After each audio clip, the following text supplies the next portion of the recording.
Welcome back to New Rockstars. I'm Erik Voss, and Thor Love and Thunder released new trailer footage to announce tickets going on sale. A promo that slanders our man Gorr the God Butcher by calling him a maniac. I mean, come on, it's not like Christian Bale has starred in any movies talking about him that way before. Do you want me to fucking trash him? Then why are you trashing my scene? But we gotta break down these new shots because we are finally getting some answers along with a few new questions about this film. Like, if Gorr is the master of monochrome, why do his eyes stay orange? I have thoughts.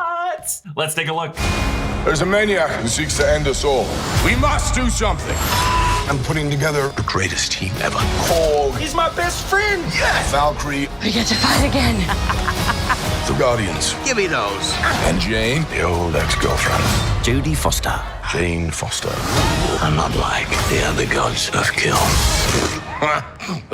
This new promo opens with Thor proclaiming to the people of New Asgard, "There's a maniac who seeks to end us all. We must do something." And he makes a speech from the deck of the Viking boat as part of New Asgard being a tourist attraction. This boat called Egger, that is the Norse god of the sea, and a peripheral character in the Thor comics who's often partying and drinking, which might be why this boat has a neon sign for cocktails and dreams, a nod to the Tom Cruise movie Cocktail. Now it's interesting that Thor says a maniac who seeks to end us all, when from what we understand, Gorr only wants to end gods and demigods. So are all Asgardians the same god status of Thor and Odin? I would say the great warriors among the Asgardians maybe, but the lowlier refugees who are on the run during Ragnarok who have now resettled on Earth, I just doubt Gorr's grudge extends to them. Furthermore, many of the residents of New Asgard aren't even from the original Asgard. They're gladiator escapees from Sakaar, as we saw one of Korg's crew from Sakaar lumbering about the docks when Hulk and Rocket arrived in Endgame. So really, Thor is making Gorr's threat to be more of an existential threat to the full colony than it might actually be. Really, it seems like Gorr just has a personal grudge. But that said, this still tells us a lot about Thor and the role gods like him play in the MCU. Thor views himself as the center of his universe, no surprise, but we're increasingly learning that Asgardians, as a race, are beings who derive their identities from those who believe in them. The ancient Norse societies worshiped gods who looked like Viking kings, therefore those are the forms Odin and Thor took. This could be what Odin meant by Asgard is not a place, it's a people. So an attack on Thor is in a way an attack on all the people who believe in his divinity and vice versa. I've also speculated that the pantheon of gods of the MCU might be the original suppliers of the Infinity Stones, which provides the spectrum of color to the universe. Radiation that, despite the stone's atomization, continues to course through the universe as CMBR, cosmic microwave background radiation. That's what Wanda harnessed to create the Hex barrier in WandaVision, and that radiation activated Monica's photon powers. And now, as Gorr kills god after god, that divine cosmic energy dwindles, resulting in everything desaturating into gray tones. But when Thor uses Stormbreaker to clash into Gorr's sword, later in this promo, Thor shifts into amazing looking neon technicolor. And you'll notice it's 2D, almost like a comic book splash page. It looks so cool. In fact, the imagery might remind you a lot of Monica's CMBR transition. And it's because this is a battle to save color and life across this universe. But while we're on this note, a new shot of Gorr shows him talking to Thor. Everything in the shot black and white except Gorr's orange eyes. Why do they retain their color? And why are they the color orange? Well, not to galaxy brain all of this through some infinity tinted glasses, but if Gorr's desaturation is a visual antithesis to Infinity Stone cosmic radiation, could there be a connection between Gorr and the Infinity Stone we know the least about, the orange Soul Stone? Of all the stones, only the Soul Stone requires a creepy blood sacrifice of someone you love. And I am plunging deep into theory corner here, so go with me. The reason why the acquirer of the Soul Stone has to sacrifice someone they love is that it might have been a vicious curse that was initiated by Gorr, a guy who lost his wife Ara and all of his children, but had one son left over, Agar, a son that in the comics, he promised the starvation would end because they would find some bountiful forest, a forest that they never found. So I'm wondering if his decision to sacrifice Agar, Abraham and Isaac style, except in this case, no god intervened to stop that sacrifice, that moment could have been how Gorr first gained cosmic power, the power to slay other gods, and left behind on Vormir a curse where any other future holder of the Soul Stone has to follow in his footsteps. Now, we all make sacrifices. Maybe you watch that crime procedural with your partner because they sat through your 14th rewatch of Avengers Endgame with you. One thing you should never sacrifice is good sleep. Thanks to Helix, you can get the mattress made just for you so you don't need to sacrifice any precious shell. RXJedi. Helix Sleep makes premium mattresses and bedding customized to fit your needs and shipped right to your door. Helix has a sleep quiz that matches your unique body type and your sleep preferences to the perfect mattress for you. You can even take it with a partner that's a perfect compromise between your preferences. I took the quiz and got matched with the Dusk Luxe Helix mattress because I wanted a medium firm mattress with lumbar support that sleeps cool. I've had it for a few months. I absolutely love it. I sleep better and I wake up less often than I used to in the middle of the night. Helix delivers your mattress right to your door for free. It comes rolled up in a surprisingly small box and is super easy to set up by yourself. Helix has a 100-night sleep trial, so you can get more than 3 months to make sure that you love it. And if you don't love it, they're gonna pick it up for you and you'll get a full refund. And these mattresses also have a 10-year warranty. That is an entire decade.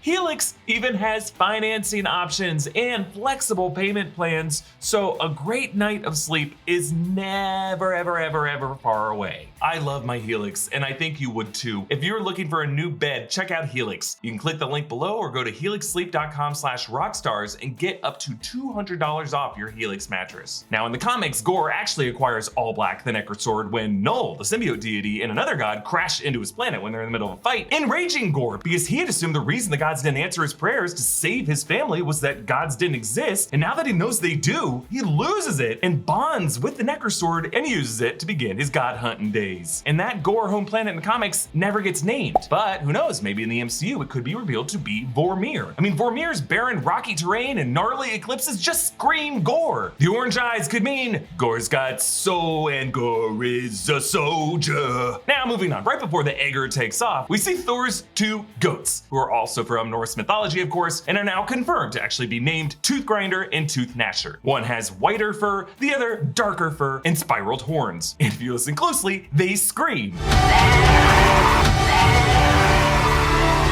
I love this as someone who has watched endless videos of goats screaming like people. Cold hard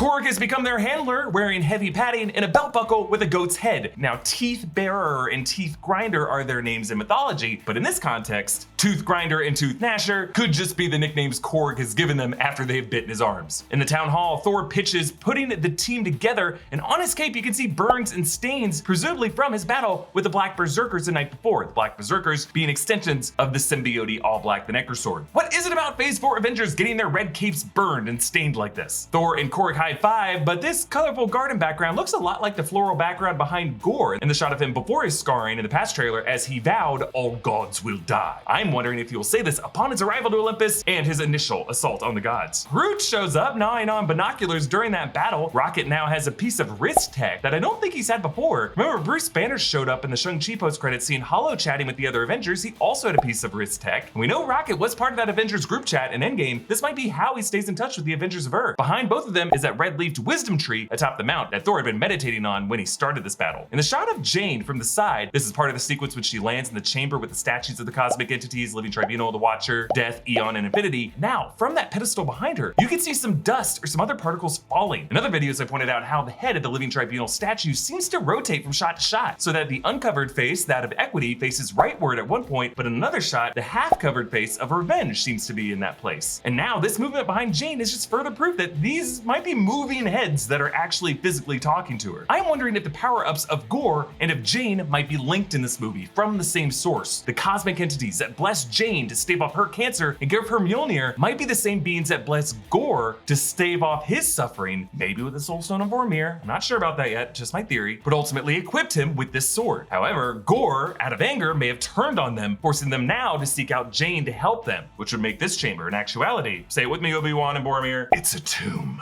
I just think it makes story logic sense for Jane and Gorr to be thematically linked like that, just to make it hard for Thor to kill Gorr, as it may mean killing Jane too, or dooming her to a life of cancer. And Taika Waititi did say Gorr scored great with test audiences who viewed him as super sympathetic. I think this character is gonna be terrifying, but also make us feel really, really bad. Let me know your thoughts on all these theories. Follow me on Instagram and Twitter at EA Voss. Follow New Rockstars. Subscribe to New Rockstars for more analysis of everything you love. Thanks for watching. Bye.